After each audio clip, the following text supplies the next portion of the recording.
My family thought they had taken my $50 million inheritance. And on a gray Thursday in November, 3 weeks after my grandfather Harold was buried on a hill on Route 12, where 4 generations of Merrills lay in the frost-hardened ground, my mother stood in the center of his living room. She had a set of documents her attorney had spent 2 months preparing, and then she said the sentence she had been practicing since September. "It's finally our money, Kate." My brother Scott stood to her left, his arms crossed. He had the easy confidence of a man who believed a question had no answer. He looked at me. "What exactly are you going to do about it?" I thought about a small brass key I'd been carrying in my jacket pocket since May, and a sealed envelope I had opened the night Harold died, and a trust document filed with Meridian Private Bank 11 months ago, in a structure that had nothing to do with probate or wills or anything my family's attorney had read. And I smiled, because the smile was the only thing the moment required. Then my phone lit up on Harold's oak table. Scott looked at the screen, and the name on it was a name he recognized, from a document his own attorney had handed him that morning, a name he believed belonged to a problem that had already been solved. I watched the confidence leave his face, the way winter light leaves a room, all at once, without announcement. My name is Kate Merrill. I am 34 years old. And that name on the screen was not a problem. It was confirmation. Let me tell you what it took to understand how this was always going to go.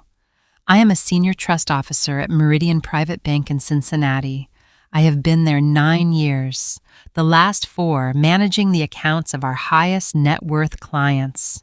Families whose wealth spans multiple generations and whose estate structures require the specific attention of someone who can read a trust document the way other people read a map. Not just what the words say, what the structure means, where the money moves at death, and at what trigger and to whom and under what conditions, and whether any of those conditions have been properly documented. I have watched families tear each other apart over inheritance for 9 years. I have watched siblings stop speaking over a percentage point. I have watched adult children retain separate attorneys before the body was cold. I have watched people arrive at what they believed was their inheritance and discover, at the trust company's conference table, that the mechanism they had relied on was not the mechanism that controlled the outcome. I understand the difference between a will and a trust. I understand the difference between a probate asset and a non-probate asset. I understand the difference between what a family member believes they have done to secure a financial outcome and what the documented legal structure will actually do when it is triggered. These are not subtle distinctions. They are the whole of my professional life.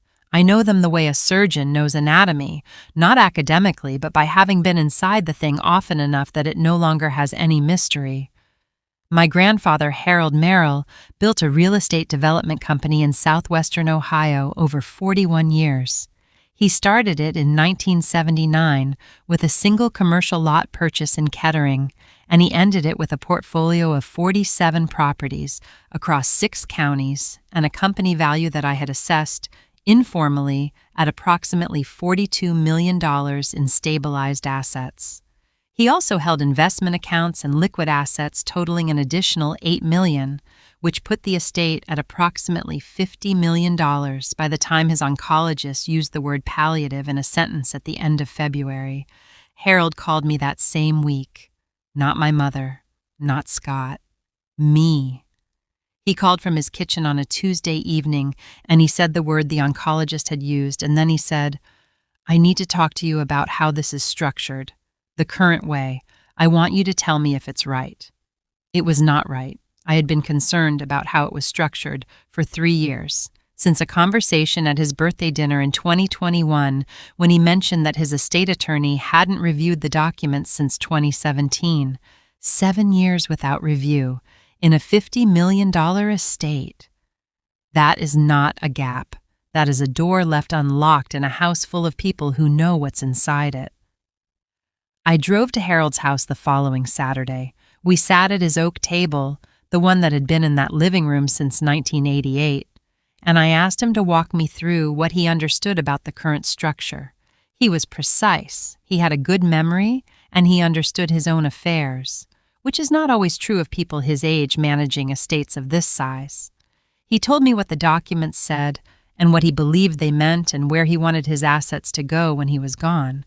Then I told him what the current structure would actually produce. Not harshly, accurately. There is a difference, and I have always tried to keep it. The current structure would produce a probate proceeding, and in a probate proceeding, interested parties had a legal window to contest the will's terms, and the interested parties in Harold's family, his daughter Diane and her son Scott, were people I had watched develop an increasing interest in the estate's terms over the preceding 3 years. Not an accusation, a professional observation made from 9 years of watching families and knowing what interest looks like when it is operating under a deadline. Harold looked at me across the table for a long moment, then he said, "Fix it. I want to tell you about my mother, Diane Merrill, because she is not a villain in the way that word is usually used, and I have spent enough time with accurate language to know the difference. Diane is 62 years old, and she is a woman who loved her father in the way that some people love the people who gave them things, completely, gratefully, and with a running calculation of what she was owed in return for the love. She managed Harold's household in his final 2 years. She organized his medications, drove him to appointments, maintained his calendar. These were real things that cost her something real. She wanted them to matter in the final accounting. I understand that. I do not think it makes what she did appropriate. I think it makes it human and wrong in equal measure. Scott is 39 and has worked in Harold's company in a middle management capacity for 11 years, a position Harold created for him at Diane's request, which Harold had always described to me with the specific dryness of a man who understood exactly what he was doing and why. He has a good personality in rooms and limited aptitude for the work itself, and has spent 11 years believing that proximity to the company was the same as contribution to it. He is not calculating in the way that people imagine villains to be calculating. He is simply a man who has decided that he deserves something and has built his entire understanding of fairness around that conclusion. Harold's health declined through the spring and into summer. By July, he was using a wheelchair for distance, and by August, he had moved his bedroom to the first floor.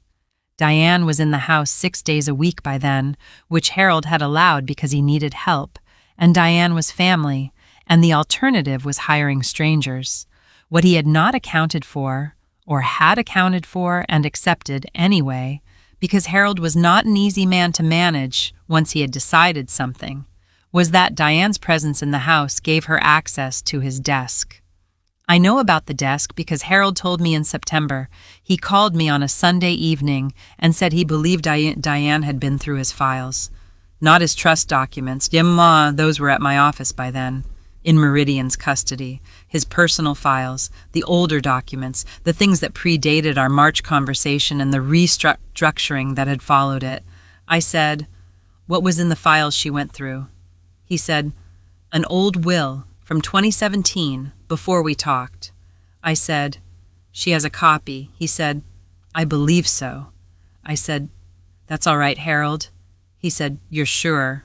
I said, "The 2017 will is a probate document. It doesn't touch the trust. She can file it through probate until the court closes. It will not produce what she expects it to produce." He was quiet for a moment. Then he said, "Good." And he said it with the specific satisfaction of a man who has put something in the right hands and trusts the hands to hold it. He gave me the key in October.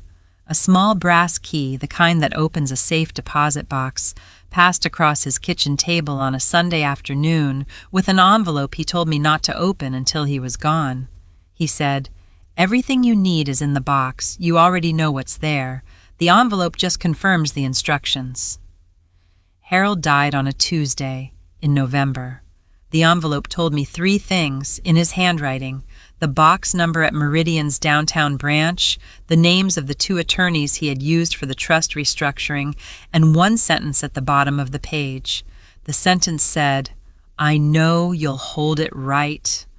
It was the same sentence my grandmother had used about a different kind of inheritance and a different kind of holding. I had heard it before from someone who loved me enough to build something that would last past the moment they were gone to give it. I put the envelope in the black leather portfolio I carry to every professional meeting, and I drove home, and I sat in my apartment, and I let the Tuesday be what it was. 3 weeks later, Diane and Scott called a family meeting at Harold's house. They had filed the 2017 will through probate on the previous Monday. They had used Harold's POA, obtained during the summer while he was still alive, to freeze what they believed were Harold's liquid accounts pending the probate proceeding. Their attorney had sent a formal notice to Meridian Private Bank the previous Friday. Diane had received confirmation that the notice had been received and logged. She believed the assets were frozen. She believed the probate proceeding would proceed with the 2017 will as the controlling document. She believed she and Scott were, as of that Thursday morning, the effective managers of a $50 million estate. She stood in the center of Harold's living room and she looked at me across his oak table and she said the sentence she had been saving. "It's finally our money, Kate." Scott said, "What exactly are you going to do about it?"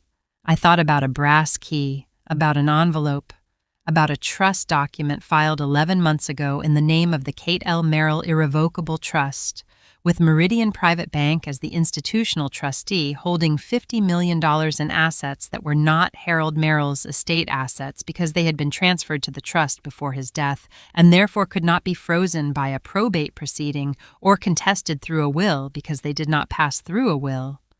I smiled. My phone lit up on Harold's oak table.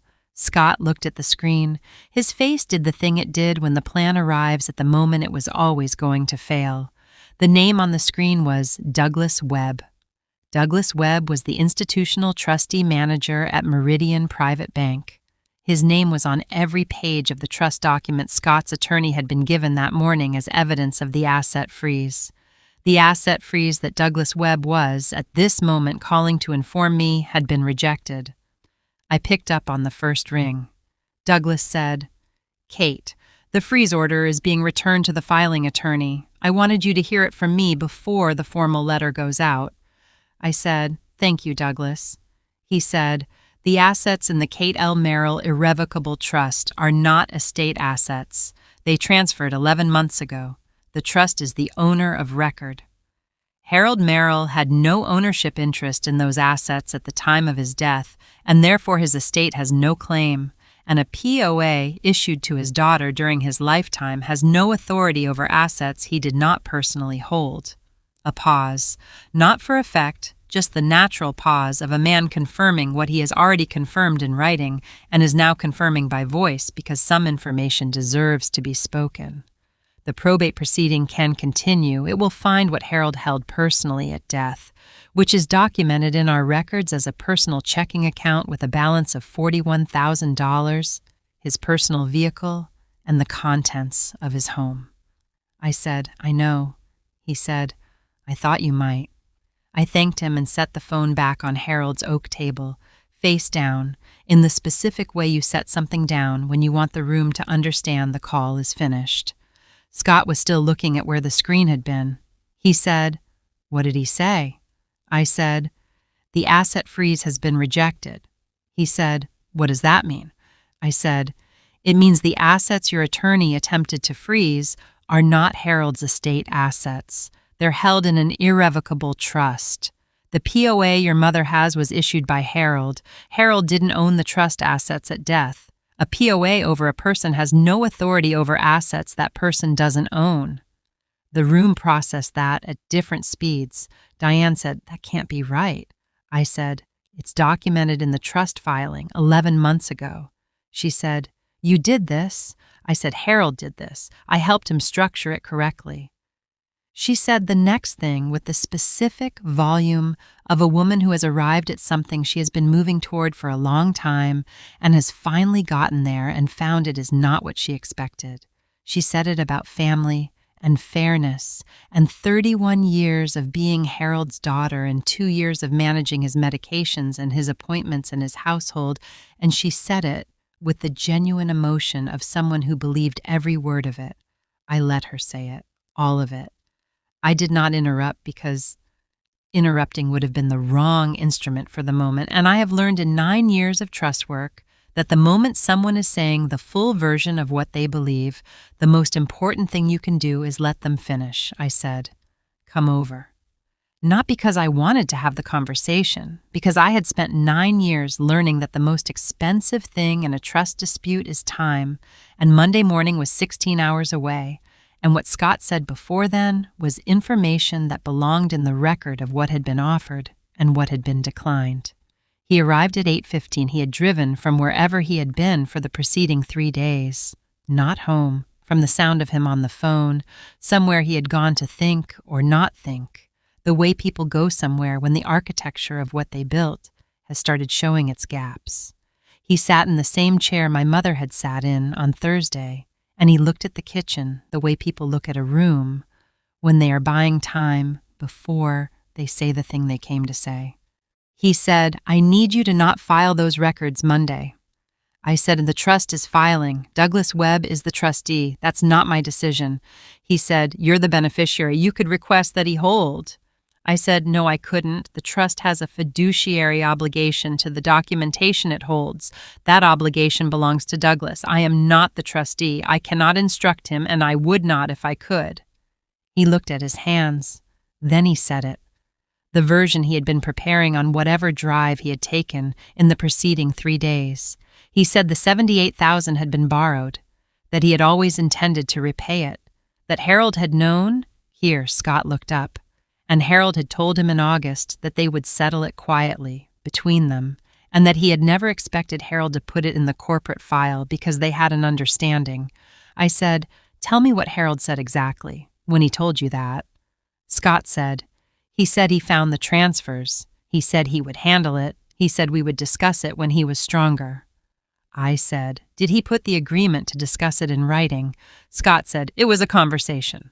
I said, "Harold put everything in writing. That is the whole of his professional life. If he agreed to anything about those transfers, it would be in a document. The document that is in the corporate file is a note dated 9 months ago that says the transfers were identified and the decision was pending the outcome of the estate restructuring." He looked at the table. I said, "He did not agree to settle it quietly. He documented it, and he placed it inside a structure that would surface it at the correct moment. That is what he always did. You know that. You worked for him for 11 years. The room was quiet, not the performed quiet of someone managing something, the actual quiet of a person arriving at the end of the version they had prepared and finding the ground beneath it has already been mapped. He said, "If those records get filed in a probate court, I'm looking at criminal exposure." I said, "I know." He said, "Claire and the kids." I said, "I know." He said, "Is there nothing?" I said, "Scott." He stopped. I said, "Harold found those transfers 9 months ago. He was 61 years old and in palliative care, and he had been managing his company alone for 41 years, and he found $78,000 moved without his authority. And he did not call you. He did not confront you. He documented it, and he placed it where someone he trusted would find it at the right time." I looked at him. He knew what he was doing. He had always known what he was doing. And when he handed me that key in October and told me not to open the envelope until he was gone, he was telling me in the only language he ever used, which was documentation, exactly what he needed me to do. Scott said nothing. I said, "I cannot stop what is already in motion. And even if I could, the record is the record. Adjusting a record to protect someone from what the record shows is the one thing I will not do. That is the whole of my professional life, too." He stood. He put on his jacket in the careful way of a man whose hands are not entirely steady. At the door he stopped. He did not look at me. He said, quietly, to the door frame, rather than to me, the way people say the true things when they cannot hold them and face someone at the same time, "He deserved better from me." I said, "Yes, he did." The door closed. I stood in my kitchen with the brass key on the counter and Harold's oak table visible through the living room doorway of my apartment, the small one I had brought from his house with his permission the previous spring, a side table he no longer needed in the room he could no longer reach. It had been in his house since 1988. It lived in mine now. The grain of it caught the kitchen light the way it had always caught light, indifferent to whatever had changed in the room around it. I picked up the key. I held it for a moment. Then I set it in the drawer next to the envelope, the one with Harold's 3 instructions in his block print, and I closed the drawer and went to bed. Sandra filed at 8:03 Monday morning. I was at her desk at 7:45 with the corporate records in the order the filing required, and she processed them with the efficiency of someone who has been doing this work long enough that the mechanics are invisible and only the substance remains. The undue influence petition was dismissed on the 28th of January. The judge's written dismissal was 4 paragraphs. The 4th paragraph contained a sentence I have kept and will keep. The documentary record in this matter is among the most complete and contemporaneous this court has reviewed. The trust's execution reflects the grantor's clear and documented intent, supported by independent professional assessment of cognitive capacity and corroborated by a chronology of estate planning that predates any claimed influencing circumstance by a minimum of 11 months. The petition was dismissed with prejudice. It cannot be refiled. Here's where everything settled, because you have stayed through all of it, and the accounting is what every story owes you at the end. The trust's investigation of the corporate fund transfers was completed in March. Douglas Webb retained an independent forensic accountant whose report documented the 2 transfers, the source accounts, the destination account, and a 3rd transfer, smaller, $22,000, that had not appeared in Harold's note because it had occurred 5 months before the note and had been more carefully obscured in the ledger. $100,000 total. Scott's attorney negotiated a restitution agreement with the trust. Full repayment over 4 years, with the first payment made on April 1st. No criminal referral, in exchange for the agreement. A decision that belonged to Douglas as trustee and that I was informed of but not asked to authorize. I agreed with the decision. Harold had not wanted a criminal proceeding. Harold had wanted the money returned and the record clean. The agreement produced both. Diane came to my office the week the dismissal was published. She did not make an appointment. She called the morning and asked if I had 20 minutes, and I said yes, and she came at 2 in the afternoon. She sat across from my desk in the chair my clients use, and she looked at the framed photo I keep on the desk, which is a photograph of Harold at the Kettering lot in 1979 with a surveyor's stake and an expression that I have always read as a man knowing exactly what he is starting. She said, "I know I was part of what he had to protect against." I said, "I know that you know." She said, "I want you to know I understood before November, before the meeting. I knew what Derek had done. I let myself believe the structure I had in my head was going to work because I didn't want to look at what I was actually doing." I said, "Mom, you took care of him for 2 years. That was real. The meetings and appointments and medications, that was real care, and it cost you something real. The mistake was believing that care entitled you to the accounting." She said, "Those are different things." I said, "They are completely different things." She looked at the photograph of Harold. Then she said, "He always said you knew what something was worth, not just the money." I said, "I know he did." She said, "He was right." She left at 2:40. I sat with the photograph for a few minutes after she was gone. The man with the surveyor's stake, 1979, the specific expression of someone beginning something, and I thought about what 41 years of building something carefully looks like. Not from the outside, from the record. The brass key is in my desk drawer at Meridian now. I moved it from my kitchen drawer in February after the dismissal because the key belongs in the place where the work is. It is the key to the safe deposit box that holds Harold's original trust documents and the envelope and 3 other items he placed there that I have not described because they are private and they do not belong to this story. The key belongs with what it opens. That is where keys go.